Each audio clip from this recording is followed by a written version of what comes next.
What's up, everyone? Marc Lobliner, TigerFitness.com. Oh, Lord, you know what? I'm at the point now where I had to do a video on this because I've seen it too often, and I also have clients, people coming up to me like with shit like, I want to look like Paige Hathaway, or I want to be like this, or I want to be like that.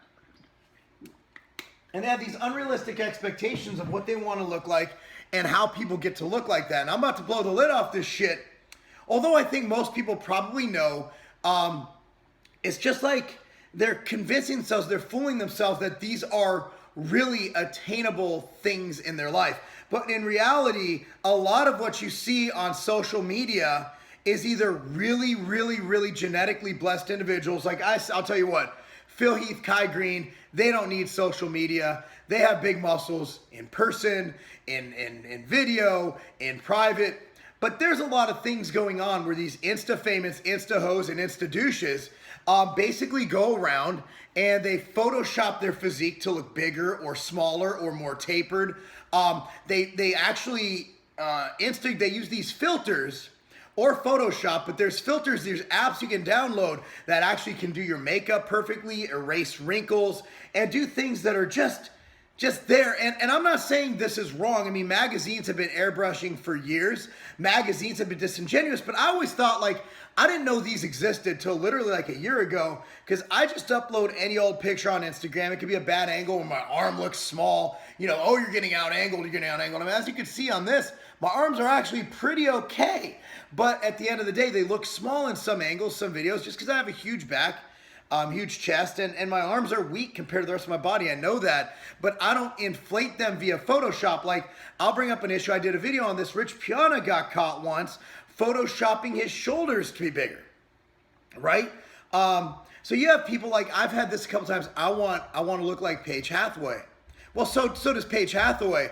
That's why she got ass implants, allegedly. All I know is I saw a picture, unless she had the worst angling ever in the before picture, of her ass literally 3 weeks apart, and her ass was a completely different size. Now, if you're willing to get plastic surgery, augmentation, all that good stuff to get a huge ass like Paige Hathaway, then by all means, you can look like Paige Hathaway too. But let's be real, she's a beautiful woman, even before the enhancements. And not everybody is blessed with those kind of looks. You know, for example, I'll never be as tall and good looking as Bradley Martin. I know that. I'm with it. But what you see on my Instagram is what you get. So I'm going to show you a little before and after, okay? For example, this is done with a free app on my iPhone. Okay, so here's me right here.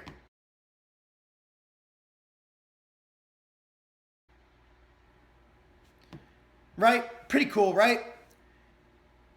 Here's me as a woman.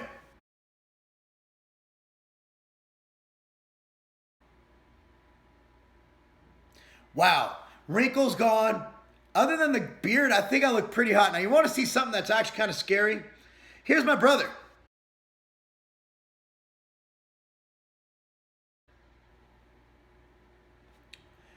Here's my brother as a woman.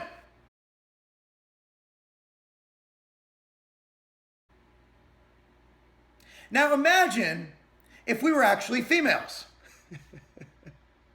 That'd be pretty fucking hilarious, wouldn't it? We'd actually look a lot better. So imagine if you're a female, you got the, I have the forehead wrinkles going on. Look at that. I've earned those. I've earned those through stress and smiling. I got these big ones because I'm always smiling. I got these wrinkles right here. If I was to take an app, I can erase all this shit. All this shit.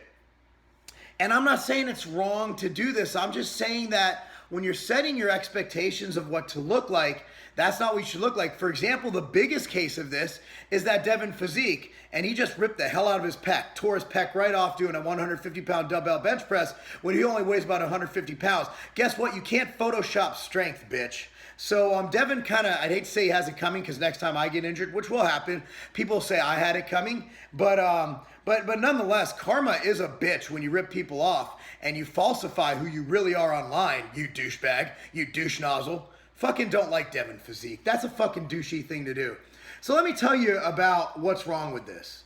One is that these people you're following, their ass is probably full of cellulite. They just smooth it out. So there's beautiful beach scenes where they're standing there and there's beautiful pear-shaped fucking ass. Like you just want to rip in and push up and out and go, just eat that asshole. At the end of the day, man, It's probably a good amount of cellulite because they're female and they're human. At the end of the day, if you have a big, thick, fat ass, you're gonna have some fucking dimples on it. You're gonna have some cellulite. That's fantasy. That's not reality. Another thing you're gonna have is, you know what? Is people probably have low self-esteem. To go out there and doctor your images to look a certain way, to get a certain look, to get a certain following, when there's, I understand they make money off of it, but at the end of the day, they're doing that themselves. Like if you get a magazine shoot, like I had a magazine once, not gonna lie, Inside Fitness. The only time, like when I was in Men's Fitness, they didn't do that. When I was in Muscle and Fitness, they didn't do that. When I was in Muscle Mag, they didn't do that. They made my triceps a little bit bigger. They did, and it looked fucking weird.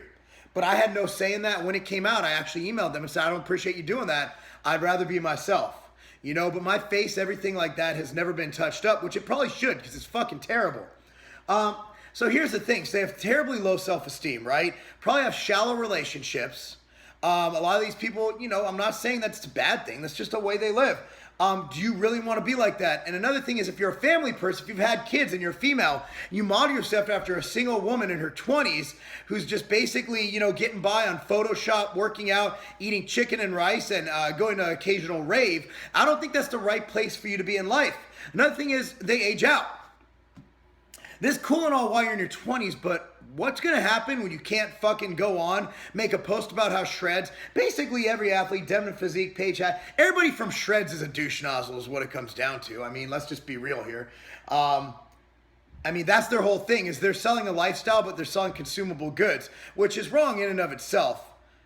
They're selling supplements like people sell clothing. Clothing's a lifestyle, you know. They have a fucking fat burner on a bench in a gym, and they're like pretending to sweat. Since when do you take your fucking fat burner to the gym?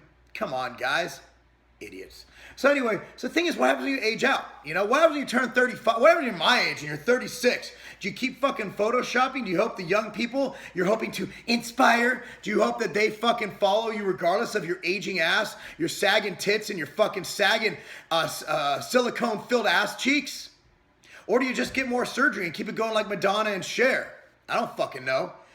So what's next? So what this does, it sets a false reality of people. And they want to follow, and they do and do and do, and they try and try and try, and they diet, and they do all this. They buy these face creams, these wrinkle creams. They fucking go in for Botox and all that shit. Botox, another thing.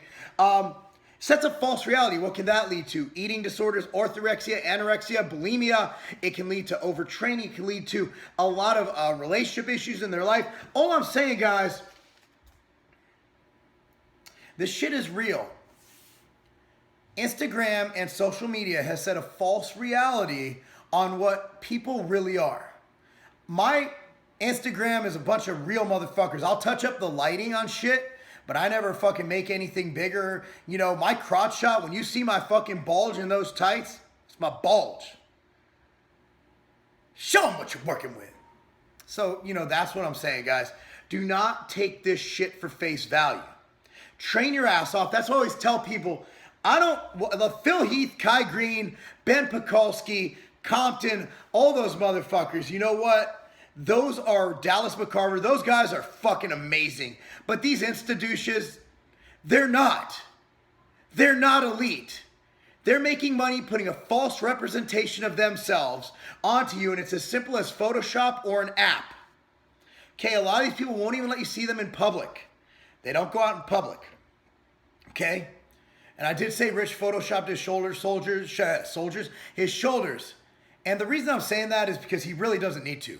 Rich is one large motherfucker. If anybody who doesn't need Photoshop, it's Rich. But just showing you that even the guys who don't need to do it, for some reason, find a compelling argument to do such. And that just fucking troubles me. It troubles me. I will admit, I do find the best lighting in the gym usually to take my pictures. Because I need all the fucking help I can get. This is the best I got, guys. And it's really not that great. So what I'm suggesting, take everything at face value. If someone writes an inspirational quote, that's great. But do not model yourself. Do not try to be someone else. Try to be the best you that you can be. Try to improve every single fucking day. And try to be great on your own, not because of someone else. Don't let anybody else motivate you. Find motivation with them. I'm Marc Lobliner, tigerfitness.com, and that's not a game.